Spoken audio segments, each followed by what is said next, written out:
안녕하세요. 계시록 서막 그 두 번째 시간입니다. 공간복음에 나타난 예수님의 생애를 보세요. 특별히 공생의 3년 동안의 예수님의 행적을 추적해 보세요.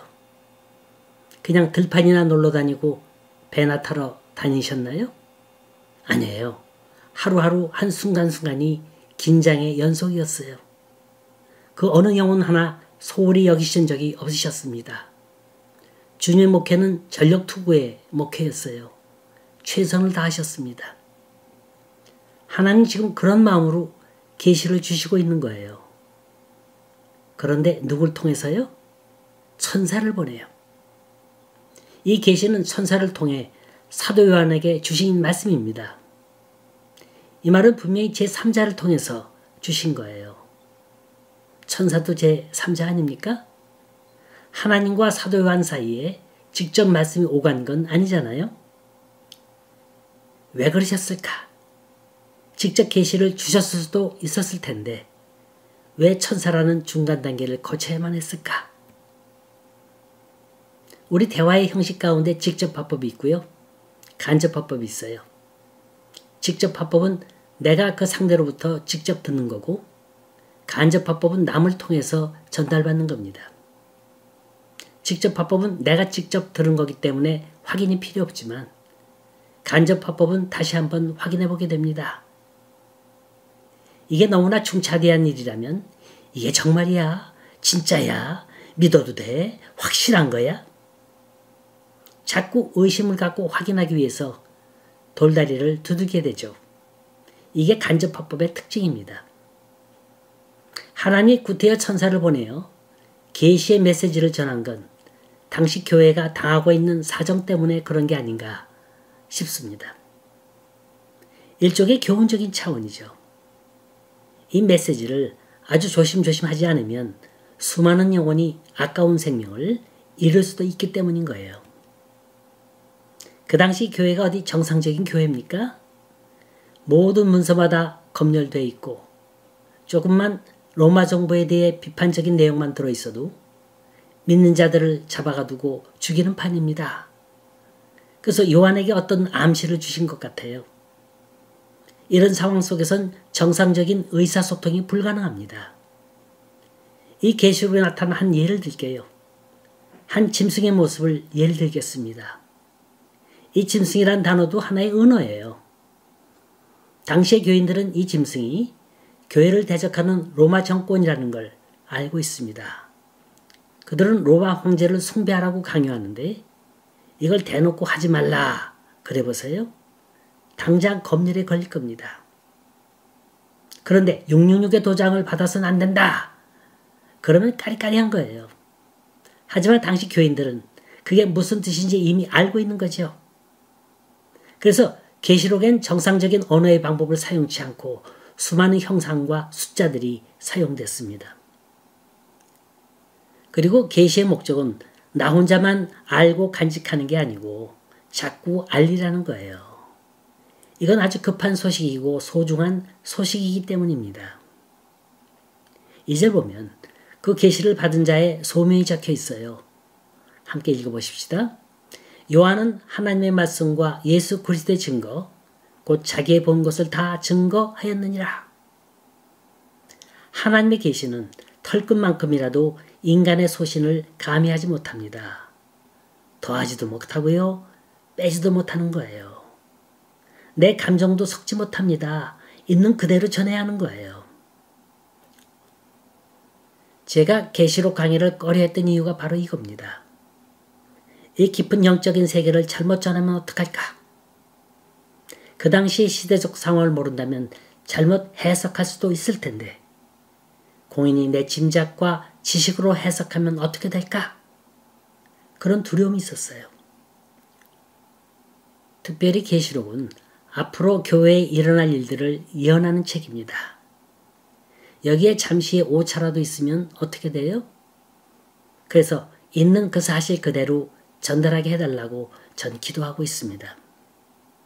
이게 바로 계시록을 공부하는 방법이에요. 정말 정확한 해석은 당시 사도 요한이 천사를 통해서 본 그 환상을 나도 같이 이 말씀을 통해서 보는 거예요. 그래서 계시록 22장에 이르기까지 긴장의 고삐를 놓치지 말아야 합니다. 만일 이걸 잘못 전하면 어떻게 되는 줄 아세요? 계시록 22장 18절, 19절을 찾아 읽어보십시다. 내가 이 책의 예언의 말씀을 듣는 각인에게 증거하노니 만일 누구든지 이것들 외에 더하면 하나님이 이 책에 기록된 재앙들을 그에게 더하실 터이요. 만일 누구든지 이 책의 예언의 말씀에서 제하여 버리면 하나님이 이 책에 기록된 생명나무와 및 거룩한 성의 참여함을 제하여 버리시리라. 그래서 종교개혁을 일으킨 마르틴 루터도 장로교 창시자 존 칼빈도 계시록만큼은 해석하길 꺼려했습니다. 왜냐하면 그 세계를 영적으로 보지 않으면 정확한 해석이 나올 수 없기 때문인 거예요. 이 계시의 말씀은 온 인류의 구원과 심판에 관한 말씀이기 때문에 너무나도 중요한 겁니다. 하지만 이 계시를 잘 지키고 전하면 어떻게 된다고요? 3절입니다. 함께 읽으십시다. 이 예언의 말씀을 읽는 자와 듣는 자들과 그 가운데 기록한 것을 지키는 자들이 복이 있나니 때가 가까움이라. 복이 있대요. 환난 날에 구원받는답니다. 이 구절 보면 이 계시를 대하는 우리의 자세가 세 가지로 나와 있죠. 읽고 듣고 지키는 거예요. 이 계시의 말씀은 비단 계시록에만 국한된 게 아니죠. 신구약 성경 66권이 다 계시의 말씀입니다. 하나님의 말씀은 자꾸 읽어야 돼요. 로마서 10장 17절 보면 믿음은 들음에서 나오고 들음은 그리스도의 말씀으로 말미암았느니라 그랬어요. 똑같은 말씀이라 하더라도 대하는 사람마다 다르게 역사할 겁니다. 고로 그 말씀이 바로 내 말씀이 돼야 되고요. 내 체험이 돼야 되고 내 경험이 돼야 한다는 말입니다. 이제 예수 믿기를 걸음하는 분이 계세요. 불교에서 전향해서 지금 열심히 새벽기도도 나오고 성경도 열심히 보고 있습니다. 이 엄청난 변화는 고난을 통해서 이루어진 거죠. 가족들이 사경을 헤매다가 살아나고 사업이 망해서 올 때 갈 때 모를 때 주님을 영접한 겁니다. 그래서 제가 성경을 읽으라 그랬어요. 특별히 고난이 올 때 시편을 소리내어 읽으라 그랬습니다. 그랬더니 어느 날 그분이 저에게 전화가 왔어요. 아무리 읽어도 무슨 뜻인지 모르겠대요. 그래도 읽어야 합니까? 저게 그래요? 전 그래도 읽으라 그랬어요. 인내를 갖고 읽고 또 읽으라 그랬습니다. 장마다 꼴뚜기가 나옵니까? 어느 한순간에 깨닫게 해주시는 구절이 있어요. 바로 그때가 은혜 받는 순간입니다. 내 영의 눈이 뜨이고 보니까 그동안 깨닫지 못한 말씀들이 깨달아지는 거예요. 그리고 이게 실타래가 돼서 얽히고 궁금했던 문제들이 하나하나 풀려나가는 거예요. 내 신앙은 이렇게 자라나는 겁니다. 그리고 보다 중요한 건 보고 듣고 아는 데 그치는 게 아니라 그걸 지키는 데 있습니다. 다시 한번 말씀드립니다. 이 말씀을 마음대로 읽고 듣고 지킬 수 있는 환경이라면 얼마나 좋겠습니까? 사도 요한이 이 글을 쓸 때는 그렇지 못한 환경이라는 걸 알아야 되는 거예요. 로마의 핍박 때문에 도무지 교회는 존재할 수 없을 것 같은 상황이었어요.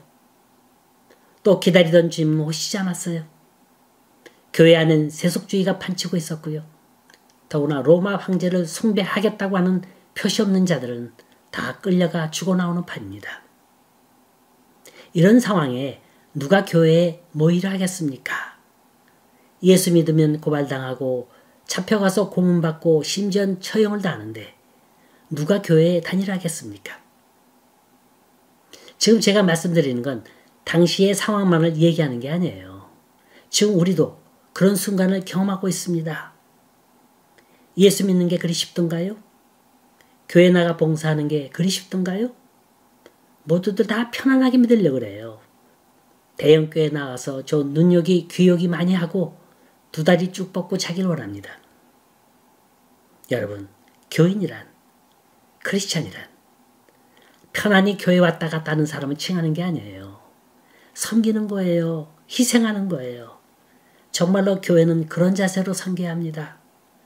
내가 희생하지 못하는데 누굴 희생하라 그러겠어요. 내가 지키지 못하는데 누굴 지키라 권하겠습니까? 주님 따라가는 길은 대로를 활보하는 게 아니에요. 좁은 길이에요. 십자가 길이에요. 많은 사람들이 가길 꺼려하는 길입니다. 하지만 이걸 잘 지키는 게 복된 길이요. 이게 바로 계시의 말씀인 겁니다. 부디 이제 시작하는 계시록을 통해서 말세에 우리에게 권고하시는 그 하늘나라의 비밀을 잘 깨달을 수 있길 간절히 소원합니다.